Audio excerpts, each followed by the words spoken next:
Selamat datang di review pertama gue untuk kategori gaming chair. Seperti yang kalian lihat di sebelah gue ada sebuah gaming chair yang keren banget.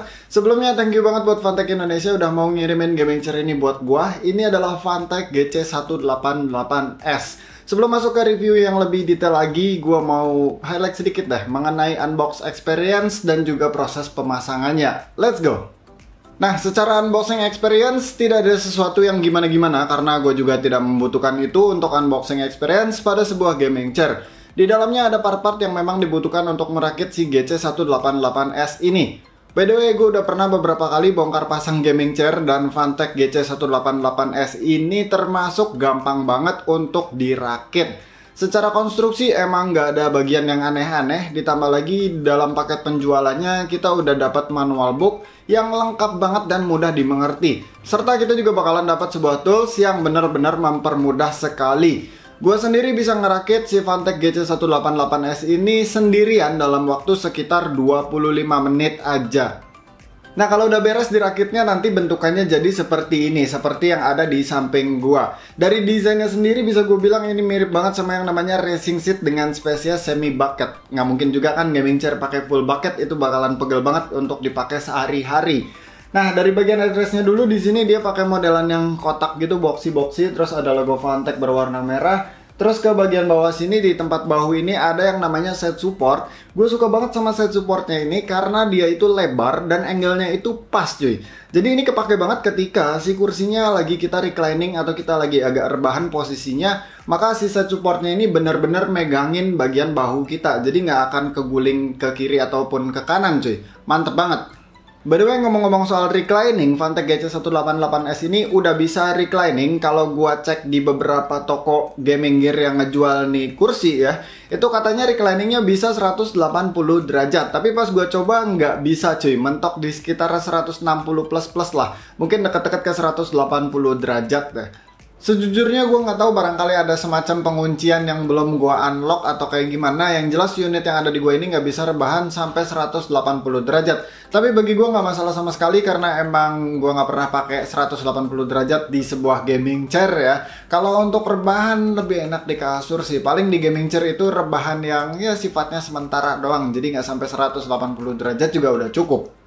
Nah, terus si Fantech GC188S ini nggak dapat bantal sama sekali di dalam paket pembeliannya. Jadi nggak ada neck pillow, nggak ada lumbar pillow sama sekali cuy, nggak ada. Jadi kalau kalian pengen pakai neck pillow, kalian harus beli secara terpisah. Kalian bisa pakai kayak gua nih, bantal nos yang biasa gua pakai di gaming chair lama gua. Itu bisa masuk juga ke si Fantech GC188S ini karena dia punya lubang yang sebenarnya kalau di racing seat ini fungsinya buat nyimpen seat belt. Tapi karena ini gaming chair nggak mungkin juga lu pakai seat belt di sini kan ya. Itu pun kalau kalian ngerasa membutuhkan namanya neck support atau neck pillow. Kalau nggak butuh-butuh amat ya nggak usah beli juga nggak apa-apa. Toh angle dari headrestnya ini udah ngepas kok sama kepala gua. Jadi enak banget sih sebenarnya posisinya tanpa perlu pakai neck pillow sekalipun. Nah, terus untuk bagian pinggang ya meskipun dia nggak dapat lumbar pillow tapi nggak masalah sama sekali. Karena untuk di posisi pinggangnya itu dia bentuknya udah melengkung. Jadi benar-benar ergonomik banget, ngepas banget sama bentuk tubuh manusia. Terus ke bagian bawah ke tempat dimana kita akan duduk. Nah, tempat duduknya ini dia lumayan panjang cuy. Jadi buat gue yang tingginya sekitar 170 cm lebih, ini benar-benar tersangga dengan baik. Bahkan bagian ujungnya ini hampir nyentuh ke daerah-daerah lutut gue. Jadi kaki gue tuh benar-benar disanggah semua sama bagian bawahnya ini. Mantep banget. Angle-nya pun pas, nggak ada yang aneh-aneh. Jadi dipakainya itu benar-benar nyaman banget, posisinya fit banget, ergonomik banget. Di bagian kanan kirinya ada side support juga, tapi untuk gue pribadi nggak kepake karena badan gue nggak lebar sama sekali. Terus dia punya armrest juga. Nah, si armrestnya ini dia nggak punya pengaturan yang terlalu banyak. Jadi dia cuma punya high adjuster doang. Kita nggak bisa sliding ke bagian depan, belakang, terus kanan, kiri. Kita nggak bisa swivel kanan, kiri juga. Nggak bisa, ini benar-benar cuma high adjuster only. Tapi masih untung dikasih high adjuster. Sebenarnya secara realita ketika gue gunakan sebuah gaming chair, emang gue nggak pernah ngotak-atik armrest terlalu banyak. Jadi biasanya yang kepake emang high adjuster doang. Karena berguna banget ketika kita pakai gaming chairnya untuk main game ataupun ngedit atau lagi aktivitas apapun. Ini bisa dikeatasin, tapi ketika disimpan ke kolong meja itu harus dikebawa dibawain biar bisa masuk armrestnya, jadi nggak mentok sama meja cuy. Jadi dengan adanya high adjuster doang ya udah oke banget gitu, nggak masalah meskipun nggak ada pengaturan yang lainnya. Ditambah lagi posisinya ini sebenarnya udah pas banget dengan tangan gue, jadi nggak perlu di adjust macam-macam, udah oke banget. Dia pakai bahan yang gue nggak tahu ini semacam busa atau karet ya, jadi dipegangnya empuk dan dia grainy banget. Jadi kalau kita lagi nyimpen tangan di bagian atasnya itu nggak gampang selip. Terus ke bagian bawah, di bagian kaki-kakinya ini bisa dibilang standar lah, dia punya tension adjuster, terus dia juga punya high adjuster. Jadi ini kursi bisa naik turun secara overall cuy. Ngatur ketinggiannya itu gampang banget karena tuasnya ada panjang melintang sampai ke bagian kanan, jadi mudah dijangkau. Dan pengoperasiannya pun sangat-sangat amat gampang. Kemudian untuk di bagian kakinya dia pakai bintang 5 yang besinya itu sangat-sangat amat tebal dan kokoh. Ini benar-benar rigid banget feel build quality-nya ya. Terus pakai cat warna black dove yang benar-benar dilihatnya itu keren banget. Dan catnya pun bahkan gue perhatikan itu ternyata rapi semua cuy, aman. Nah kemudian gue akan bahas seputar kulit dan busanya, apakah bagus? Jadi gini, untuk kulitnya sendiri bisa gue bilang ini kulit yang kualitasnya udah bagus banget. Ini by the way synthetic leather ya, alias kulit sintetis. Nah, si kulitnya ini sebenarnya jujur aja gue pernah nyobain gaming chair yang kulitnya itu lebih halus daripada Fanatec GC188S ini. Tapi dengan harga 3 kali lipat lebih mahal daripada GC188S ini. Jadi ya nggak masalah lah, wajar sekali. Bisa dibilang malah untuk di price range-nya ini kualitas kulitnya udah bagus banget. Di samping itu gue juga ngecek untuk jahitannya satu persatu dan ternyata ini jahitannya juga rapi semua cuy. Kecuali bordir pada bagian belakangnya aja nih ada tulisan Fanatec yang menurut gua agak miring ya. Kalau ngelihat dari mata telanjang gua nggak ngukur gitu apakah miring atau enggak. Tapi sekilas kalau gua ngeliat ini agak miring sedikit. Tapi itu nggak masalah karena di belakang juga bodo amat. Nah untuk di bagian depan sih semua rapi semua, udah gua cekin semua. Dan by the way dia pakai aksen red stitching untuk di bagian outline-nya ini, jadi biar tegas banget kesannya.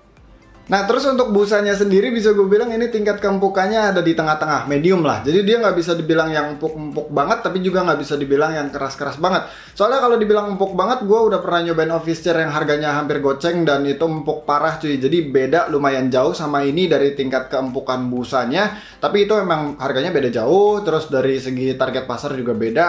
Terus kalau dibilang keras juga, ini nggak sekeras office chair yang harga gopean terus busanya udah pada kempes.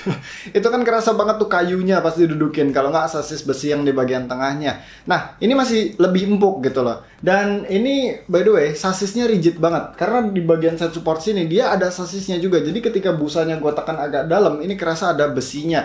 Jadi pas duduk di sini nih rasanya bener-bener nggak takut jatuh atau apapun. Ini bener-bener rigid banget sasisnya.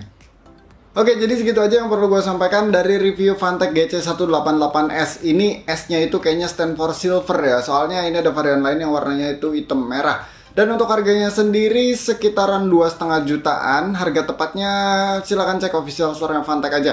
Atau nggak cek di toko gaming gear langganan kalian juga boleh. Nanti mungkin linknya gue simpen di deskripsi di bawah. Dan kesimpulannya untuk 2,5 jutaan, simpelnya gaming chair ini worth it untuk dibeli cuy. Gue suka sama desainnya karena memang keren, mirip sama racing seat yang udah gue bilang di awal video tadi juga. Terus dari segi konturnya, ergonomiknya juga udah oke semua. Dan yang paling penting build quality-nya juga udah mantep banget dari ujung bawah sampai ujung atas. Paling ada satu hal yang agak minus di gaming chair ini, yaitu ketidakhadirannya neck pillow yang sebenarnya itu agak minus sih kalau buat gua. Soalnya nggak ada pun nggak apa-apa sebenarnya, tapi kalau ada itu lebih baik lagi. Itu doang sih. Dan untuk pertimbangannya lebih ke arah desain aja kali ya. Kalian mungkin perhatikan aja shape-shape-nya, perhatikan bentukannya. Kalian suka nggak sama desainnya. Dan yang kedua mungkin lebih ke ukuran badan aja. Kalau ukuran badannya dirasa pas sama gaming chair ini, ya beli yang tipe ini nggak apa-apa. Kalau misalnya nggak pas atau nggak suka sama desainnya, boleh cek produk Fanatec lainnya. Karena Fanatec juga punya beberapa line up gaming chair yang keren-keren abis cuy. By the way, untuk rekomendasi tinggi badan, berat badan, kayak gitu-gitu atau dimensinya itu lengkap semua ada di websitenya Fanatec boleh, atau mau ke official store-nya juga boleh, yang nanti linknya gue simpen di deskripsi di bawah. Segitu aja reviewnya, thank you udah nonton, sampai ketemu di video selanjutnya. Bye.